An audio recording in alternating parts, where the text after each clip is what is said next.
Okay, so just building on that concept. Just move that way. Oh, sorry, out the way. So again, Lewis is keeping his hands in front of his feet. Okay, so when I reach to actually try and grab them, he grabs my hands. But maybe I circle my hands, and now to get him on his back, I can push on his shoulders. Once I get to here, obviously I'll be controlling the hip, controlling the knee, cutting an angle, and then spiking them with my shoulder as I run the underhook and pass. So we kind of need a bit of a buffer if someone actually gets past my hands. So from a position, get on your knees. Just move that way. Again, we're playing the game. My hands, just like we looked in the first concept, my hands are protecting this space, so you have an invisible wall here. Lewis tries to grab my feet, I grab his hands, but maybe he circles and wins the inside space, and now he starts to push on my shoulders. Perfect, and now he's got me flat on my back. So another concept I want to be thinking about is my posture. Okay, the reason he could push me flat onto my back was because my shoulders were in line with my hips, and the minute he pushed there, I was going flat. So we want to be thinking about keeping our shoulders in front of our hips. So now when he puts his hands on my shoulders and starts to push, it's very difficult. Okay, push, give me flat.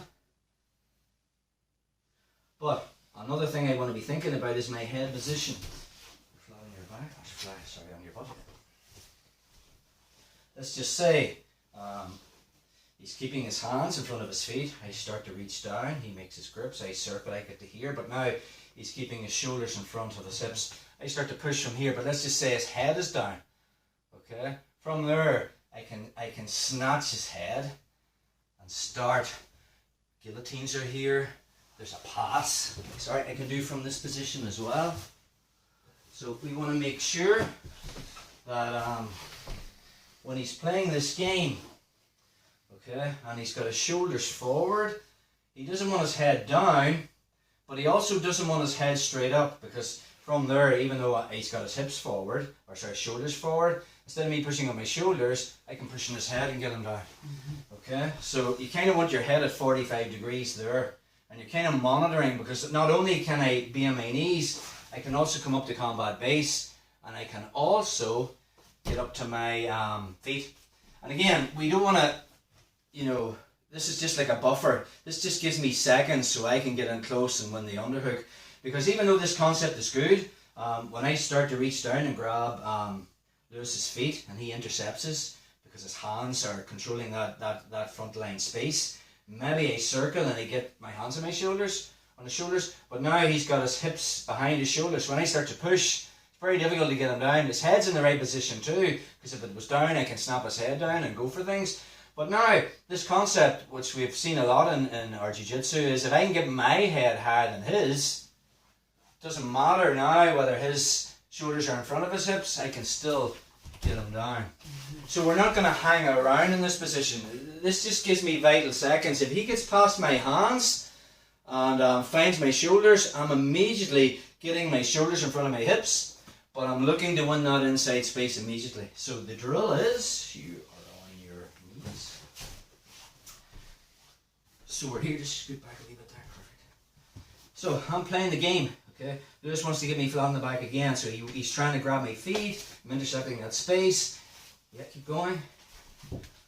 Oh. Start pushing on the shoulders. Now he's got past my hands. Okay, my shoulders are in front of my hips, but I'm not going to hang around here, because I know, I know if he stands up, he's going to get me flat on my back. Just drop down again. So before he does, push, I'm immediately winning that inside space. And we look at this on the next move, and then I can hit my sweeps and stuff from that position. So again, so the second drill is just adding what we did in the first drill. So your partner's going to try and get you flat on your back. If he gets past the hands, and starts pushing on your head or shoulders, you're going to make sure you're leaning forward and you've got good posture with your shoulders in front of your hips, but we're not going to hang out there. That just gives me vital seconds, because what's my goal? To win the inside space and get in close and use my hook. So again, let's play.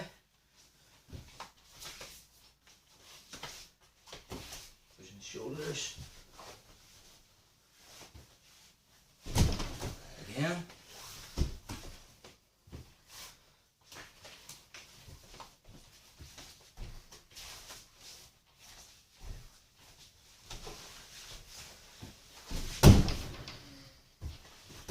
So let's drill 2.